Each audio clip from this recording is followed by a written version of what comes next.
नमस्कार दोस्तों, 2 अप्रैल से वैश्विक स्तर पर छिड़ने वाला है एक बहुत बड़ा टैरिफ वॉर। और इस टैरिफ वॉर के जन्मदाता आखिरकार कौन है, उनका नाम आपको बखूबी पता होगा। सो गाइस, उनका नाम है डोनाल्ड ट्रंप, जो अमेरिका के वर्तमान समय में राष्ट्रपति हैं। लेकिन यहाँ पर इस राष्ट्रपति के द्वारा मेक अमेरिका ग्रेट अगेन का जो इनका ये आंदोलन था, उसको साकार रूप देने को लेकर के इन्होंने जो अपनी बाउंड्री लाइन क्रॉस करी है और उसके बाद वैश्विक स्तर की तपिश को जो इन्होंने बढ़ा दिया है, उस बीच में बीते कल के दिन हमको कुछ अच्छे परिणाम आने की उम्मीद दिखी है। जी हाँ, बीते कल के दिन। सो गाइस, अमेरिकी राष्ट्रपति डोनाल्ड ट्रंप ने हमारे भारत के प्रधानमंत्री की तारीफ कर डाली। आप जानते हैं कि जब प्रधानमंत्री मोदी जी डोनाल्ड ट्रंप से मिलने गए थे अमेरिका, काफ़ी गर्मजोशी के साथ में इन्होंने स्वागत किया था। वो अलग बात है कि एक तरफ ये कहीं ना कहीं हमको टैरिफ किंग की उपाधि से इन्होंने कई बार अपनी प्रेस कॉन्फ्रेंस के अंदर हमको नवाजा है कि हम वर्ल्ड के अंदर सबसे अधिक टैरिफ वसूलते हैं, मतलब कि हमारा भारत टैरिफ किंग है। वो अलग बात है कि यही डोनाल्ड ट्रंप ने जब हमारा ब्रिक्स समिट हुआ था, उसके चंद दिनों बाद ये कहा था कि अगर यहाँ पे ब्रिक्स संगठन अपनी सेपरेट करेंसी लॉन्च करता है तो मैं उनके ऊपर 150% टैरिफ लगा दूंगा। वो अलग बात है कि डोनाल्ड ट्रंप ये वही पर्सनैलिटी है जिन्होंने कुछ समय पहले ये कहा था कि मेरी इस धमकी के बाद में ब्रिक्स संगठन ब्रेक हो चुका है, कहीं खो गया है, मतलब कि फिलहाल छुप गया है डर के मारे।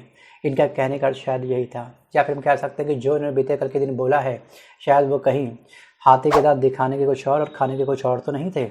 इनके माइंड में कुछ और तो नहीं चल रहा। क्या डोनाल्ड ट्रंप कोई अपना एक नया ट्रंप कार्ड भारत के नाम पर फाड़ तो नहीं रहे? Think about it. आपको क्या लगता है? एक्चुअली कल इनकी एक प्रेस कॉन्फ्रेंस हुई थी व्हाइट हाउस में, और इन्होंने प्रधानमंत्री नरेंद्र मोदी को अपना अच्छा दोस्त और बेहद बुद्धिमान शख्स की संज्ञा से नवाजा है। और व्हाइट हाउस में शुक्रवार को पत्रकारों से बातचीत में ट्रंप ने यह कहा कि प्रधानमंत्री मोदी हाल ही में यहाँ पर आए थे, जो हम सब जानते हैं, और हम हमेशा से अच्छे मित्र रहे हैं। फोटो में आप देख सकते हैं गर्मजोशी कितनी तगड़ी होती है इन दोनों के अंदर। और भारत दुनिया में सबसे अधिक टैक्स वसूलने वाले देशों में से एक है। साथ में इसने ये लाइन भी अटैच कर दी है डोनाल्ड ट्रंप ने। लेकिन मोदी बहुत बुद्धिमान नेता हैं और मुझे लगता है कि भारत और अमेरिका के बीच में सब कुछ अच्छा रहेगा। अच्छा कैसे रहेगा भाई? आपने हमको टैरिफ की धमकी दे रखी है और लगातार आपका टैरिफ हमारे बिल्कुल इक्वल पहुंचने वाला है। हम मानते हैं कि हम लोग टैरिफ अधिक वसूल करते हैं, हमारा भारत अधिक टैरिफ वसूल करता है, लेकिन उसके पीछे की मजबूरी तो ट्रंप को समझनी चाहिए कम से कम। पूरे वर्ल्ड के अंदर व्यापार किस में होता है? डॉलर में होता है, और हर कंट्री को डॉलर की आवश्यकता पड़ती है। और डॉलर के प्राइस इस समय आसमान छू रहे हैं, 87 पॉइंट समथिंग क्रॉस कर चुका है। और उसी प्राइस में हमको डॉलर आपसे बाय करने हैं, और हम अन्य देशों के साथ व्यापार करते हैं उसी करेंसी के अंदर, और आपको बैठे बिठाए एक बहुत बड़ा मॉनेटरी बेनिफिट पहुंचाते हैं। लेकिन अगर हमने ब्रिक्स संगठन ने अपनी सेपरेट करेंसी लॉन्च करने का प्रयास किया था, या फिर हमारे 10 देशों की मर्जी कि हम किसी में भी करेंसी में भी अपना व्यापार करें, तो तुमको आखिरकार उस समय मिर्ची क्यों लगी थी? सोचिए, यूरोपीय संघ के तमाम देशों को भी इन्होंने लगातार ट्रंप ने धमकी दी थी। वो 27 देश हैं लगातार जो अपनी बैक टू बैक मीटिंग करने लगे थे कि भैया हमको अपनी कंट्री के अंदर, ठीक है, तमाम 27 देश अपने सेपरेट हम लोग क्या करेंगे, अपना व्यापार करेंगे। अब जो हमारी डॉलर पर जो निर्भरता थी उसको हमें कम करना पड़ेगा, क्योंकि प्राइस काफ़ी हाई हो रहे हैं डॉलर के। और ऊपर से टैरिफ का जुमला इन्होंने थमा दिया ट्रंप ने, सबके गले में टैरिफ की घंटी बांध दी है। अब यहाँ पर एक बात आपको ध्यान रखने की, ट्रंप ने इससे पहले भी भारत पर अमेरिकी वस्तुओं पर अधिक टैक्स लगाने का आरोप लगाया है। कई बार प्रेस कॉन्फ्रेंस में हमको टैरिफ किंग के नाम से इन्होंने पुकारा है, हमको ये संज्ञा दी है इन्होंने, टैरिफ किंग है हम लोग। और इन्होंने दोहराया कि 2 अप्रैल से उन देशों पर नया टैक्स लागू होगा जो अमेरिकी सामान पर ऊंचे टैक्स लगा रहे हैं, मतलब कि मैं भी अब रेसिप्रोकल टैरिफ खेलूंगा। अब प्रधानमंत्री मोदी ने फरवरी में वॉशिंगटन डीसी का दौरा किया था और राष्ट्रपति ट्रंप के साथ में द्विपक्षीय वार्ता करी थी। और मोदी के दूसरे कार्यकाल के 1 महीने के भीतर ही ये यात्रा हुई थी, और जो दोनों देशों के मजबूत संबंधों को दर्शाती है। मजबूती है कितनी वो चल जाएगा पता फिलहाल आपको 2 अप्रैल को। शायद इस समय जो डोनाल्ड ट्रंप हमारे ऊपर निशाना साध रहे हैं, शायद डोनाल्ड ट्रंप ये बोल रहे हैं कि उनका हेल्थ सेक्टर हमारे देश ने संभाल रखा है। अमेरिका की कंट्री के अंदर जो फार्मा कंपनी है, जो दवाई बनाती है, बड़ी बड़ी जो डिजीज़ हैं उसकी दवाई बनाती हैं, उसका रेट कई गुना है। हमारे यहाँ से बहुत बड़ी मात्रा में जेनेरिक दवाइयाँ काफ़ी सस्ते रेट पर अमेरिका को हम लोग प्रोवाइड करते हैं, हम लोग अमेरिका को एक्सपोर्ट करते हैं। तब जाके वहाँ पर हेल्थ डिपार्टमेंट अच्छे से संभला हुआ है। अगर हमारे यहाँ पर कोई प्राइस 10 रुपये की है, अगर हम 10 रुपये में अगर अमेरिका को वो दवाई भेज रहे हैं, वहाँ की जनता तक वो दवाई पहुँचा रहे हैं, तो वहाँ की जो लोकल फार्मा कंपनी है वो 10 रुपये की जगह पर 10,000 रुपये का टैग लगा करके उस दवाई को बेचती है। शायद ये जो हमारे राष्ट्रपति हैं डोनाल्ड ट्रंप, शायद ये हमारे उस एहसान को भूल चुके हैं। ऐसे नजरें कितनी लंबी चौड़ी फेरिस्त मेरे माइंड में है सच कहूँ तो। लेकिन Trump Trump Trump make America great again के इस आंदोलन को चलाने के चक्कर में शायद सारे की सारी सरहदें, नियम, कायदे, कानून, रिश्तों को संभालने का सलीका और तरीका शायद भूल चुके हैं। आपको क्या लगता है, क्या हमको भी कहीं ना कहीं कनाडा के जो नए पीएम है मार्क कार्नी की तरह हमको भी एग्रेसिव मोड में अब आ जाना चाहिए, तमाम 10 देशों को मिलकर के? मैं बात कर रहा हूँ ब्रिक्स संगठन को लेकर के।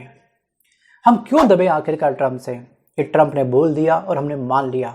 हम 10 देशों की मर्जी, हम चाहे व्यापार अपनी सेपरेट करेंसी में एक नई करेंसी बना करके स्टार्ट करें, या फिर किसी एक देश की जो करेंसी है उसके इस्तेमाल करके हम लोग व्यापार स्टार्ट करें, या फिर आपस में कुछ भी वस्तु का आदान प्रदान करके वस्तु विनिमय के आधार पर व्यापार करें, तो ट्रंप कौन होते हैं हमको रोकने वाले? मानता हूं कि एक दूसरे देशों की आवश्यकता पड़ती है तभी देश चलता है, क्योंकि हम भी हर क्षेत्र में कैपेबल नहीं है। हमको भी अमेरिका की आवश्यकता आज नहीं तो कल पड़ती है। लेकिन आखिरकार हम कब तक दबेंगे, ये भी सबसे बड़ा सवाल हमारे जहन में खड़ा होता है। अब अमेरिकी राष्ट्रपति डोनाल्ड ट्रंप ने शुक्रवार को कनाडा के नवनियुक्त प्रधानमंत्री मार्क कार्नी से पहली बार फोन पर बात की, और इसे यह ध्यान रखेगा और इसे अत्यंत सार्थक भी बताया है। जब मार्क कार्नी ट्रूडो की जगह पर कनाडा के नए प्रधानमंत्री बने थे, उनका पहला जनता को संबोधन था। उन्होंने क्या बोला था? उन्होंने सीधे पहले ही अपनी स्पीच में निशाना साध दिया था ट्रंप के ऊपर कि आपको टैरिफ वॉर खेलना है तो हम टैरिफ वॉर के लिए भी तैयार हैं, अगर आपको जंग करनी है हम जंग के लिए भी तैयार हैं। और यहाँ तक इसने धमकी दे डाली थी कनाडा के पीएम ने कि हम आपकी बिजली की सप्लाई ठप कर देंगे। एक बहुत बड़ी मात्रा में ध्यान रखिएगा कि कनाडा से यूएस की तरफ बिजली सप्लाई होती है। और क्या क्या धमकी दी थी, क्या इनका कॉन्फिडेंस था, सोचिए क्या उन्होंने काउंटर करा है बड़े बुरी तरीके से ट्रंप को। वीडियो को पॉज करके इसका स्क्रीनशॉट आप पढ़ लीजिएगा, ये होता है कॉन्फिडेंस। लेकिन कभी कभी दोस्तों इनका ये कॉन्फिडेंस मुझे ओवर कॉन्फिडेंस होता हुआ दिख रहा था, क्योंकि कनाडा यूरोपीय संघ का एक बहुत बड़ा हिस्सा है। यूरोपीय संघ में 27 देश शामिल हैं, और 27 देश मिल करके भी कहीं ना कहीं अमेरिका का कुछ भी बाल भी बाका नहीं कर सकते हैं। क्यों? क्योंकि इन यूरोपीय संघ के तमाम देश जितने भी हैं उन सब का जो डिफेंस का बजट है वो कितना है, ध्यान से पढ़िए।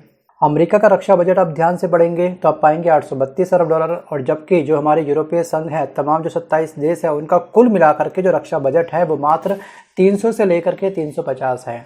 सैन्य बल में अमेरिका के पास में 14 लाख सैन्य बल है, और जो EU के तमाम 27 देश हैं उनके पास मात्र 13 लाख सैनिक हैं। परमाणु हथियार 2023 के एक अनुमान के अनुसार अमेरिका के पास कुल 5244 परमाणु हथियार हैं, और उधर जो यूरोपीय संघ है उसमें केवल एकमात्र ऐसा देश है फ्रांस जिसके पास में परमाणु हथियार हैं। जी हाँ, परमाणु हथियार हैं तो वो भी केवल महज 290 के आसपास हैं। क्या ये तमाम देश अमेरिका को टक्कर दे सकते हैं? थिंक अबाउट इट, विचार जरूर करिएगा।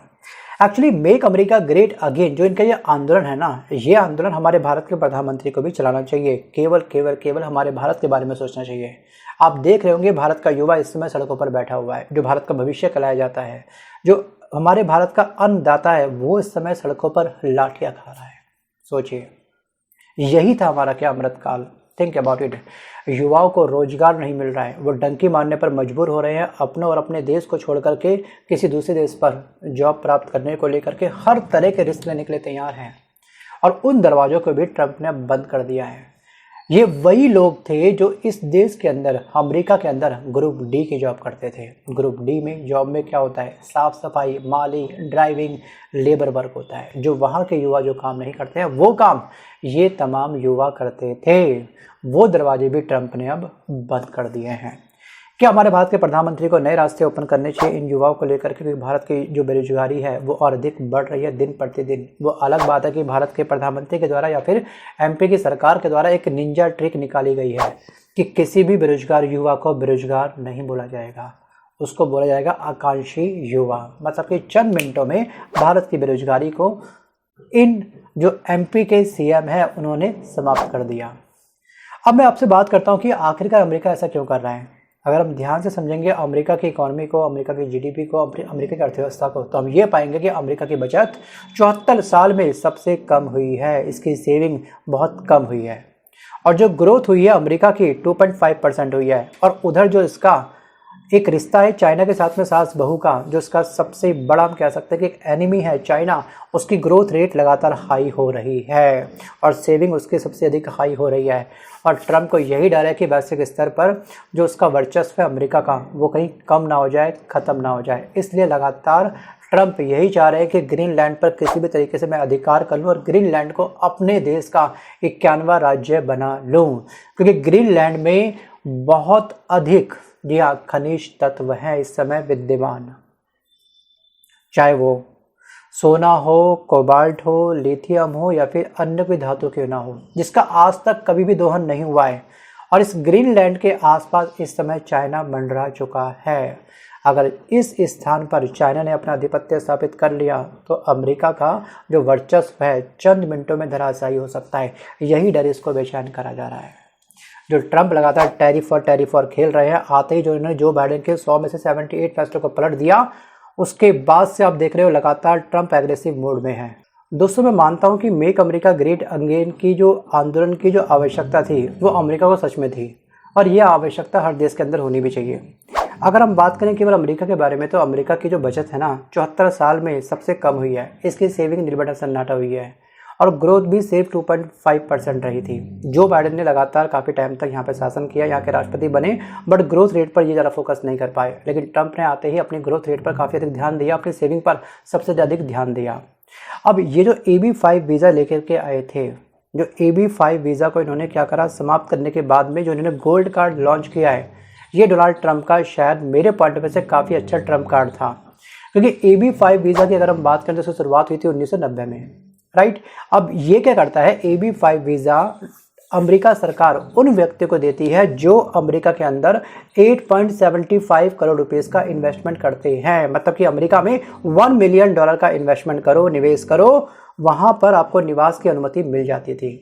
अब इसी प्राइस को इन्होंने क्या करा, थोड़ा बढ़ा दिया, 40 करोड़ रुपए कर दिया और AB5 वीज़ा की जगह पर ये ले आए गोल्ड कार्ड। और पर डे अमेरिका के अंदर 1000 गोल्ड कार्ड सेल हो रहे हैं। मतलब कि 40 करोड़ रुपया जो बड़े बड़े इन्वेस्टर हैं वो इंडिया में लगा रहे हैं। तो उसकी ऑटोमेटिकली जो इसके 74 साल में सबसे कम जो ग्रोथ हुई थी, सबसे कम जो सेविंग हुई थी, जो ग्रोथ केवल 2.5% रही थी, अब उसमें इजाफा पक्का होगा और लगातार इजाफा बढ़ रहा है। आज 1000 गोल्ड कार्ड अमेरिका सेल कर रहा है। आने वाले चंद दिनों के बाद शायद ये 3000 से 5000 गोल्ड कार्ड सेल कर देगा। तो ऑटोमेटिकली ग्रोथ तो होनी तय है। लेकिन यहाँ पर ऐसी निंजा ट्रिक केवल अमेरिका नहीं बल्कि पुर्तगाल है, ग्रीस है, ग्रेनाडा है, तुर्की है, कनाडा है, ये तमाम देश भी अमीर लोगों को बोलते हैं कि हमारे देश में इन्वेस्टमेंट करो, इतना इतना इन्वेस्टमेंट करो, हम आपको अपने देश की नागरिकता दे देंगे, अपने देश में निवास करने की अनुमति दे देंगे। सो गाइस अब मैं आता हूँ वापस फिलहाल इंडिया की तरफ। जो इन्होंने कल प्रेस कॉन्फ्रेंस में बोला कि हमारा भारत के साथ में रिश्ते काफ़ी अच्छे हैं वगैरह वगैरह वगैरह, तो लेकिन अगर इन्होंने 2 अप्रैल को टैरिफ में चेंजेस नहीं करे तो हमारे भारत को कम से कम $7 अरब का नुकसान हो सकता है, वो भी सालाना।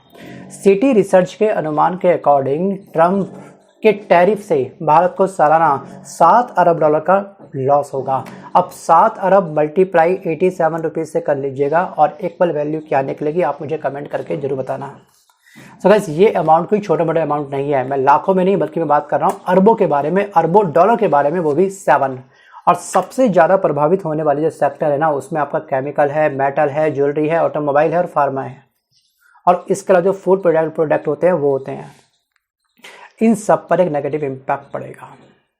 लगातार ये निशाना साध रहे हैं, कभी भारत के ऊपर, कभी मैक्सिको के ऊपर, कभी कनाडा के ऊपर, कभी अन्य देश के ऊपर, खासतौर पर चाइना के ऊपर। अब क्या रंगत होगी, क्या सच में एक टैरिफ वॉर एक बहुत बड़े थर्ड वर्ल्ड वॉर में कन्वर्ट होगा, ये चलेगा पता आने वाले समय में। लेकिन इनके द्वारा जो चिंगारी लग चुकी है वो एक बहुत बड़ी आग में अब तब्दील हो चुकी है और मुझको नहीं लगता कि डोनाल्ड ट्रंप का हृदय परिवर्तन होगा ज़रा सा भी, क्योंकि इनका फोकस केवल क्या है, अपनी बचत को लेकर के सबसे अधिक बचत करनी है और ग्रोथ काफ़ी हमको हाई करनी है। और यही फोकस हमारे प्रधानमंत्री मोदी जी को भी करना चाहिए। आत्महत्या करने वाले युवाओं की संख्या लगातार बढ़ रही है, किसान आत्महत्या कर रहा है, उसकी संख्या लगातार बढ़ रही है। अगर कोई बेस्ट माइंड बन जाता है इंडिया के अंदर तो अमेरिका उस बेस्ट माइंड को हायर कर लेता है अपने देश के अंदर रोजगार दे करके। तो हम भी आखिरकार इतने कैपेबल क्यों नहीं बन पा रहे हैं। तीसरी सबसे बड़ी अर्थव्यवस्था का हम लोग वर्ल्ड के अंदर दावा कर रहे हैं, लेकिन वो हमको हकीकत काफ़ी कम दिख रही है। बाकी आपको क्या लगता है, कमेंट बॉक्स बिल्कुल ओपन है, बिंदास आपको जो बोलना है आप बिंदास बोल सकते हो। आपकी राय बिल्कुल स्वतंत्र है, पॉजिटिव नेगेटिव दोनों, जो आप कहोगे सब एक्सेप्टेड है। सो गाइस, आज के इस वीडियो में बस कर इतना है। क्या सच में आपको लगता है कि अमेरिका सच में अब पिघल रहे हैं? क्या 7 अरब डॉलर के नुकसान से सालाना हम लोग बच सकते हैं? डेप्थ में सोचिए, विचार करिए, उसके बाद ही आप मुझे कमेंट करिएगा। मिलता हूं जल्द नए वीडियो के साथ, तब तक के लिए धन्यवाद।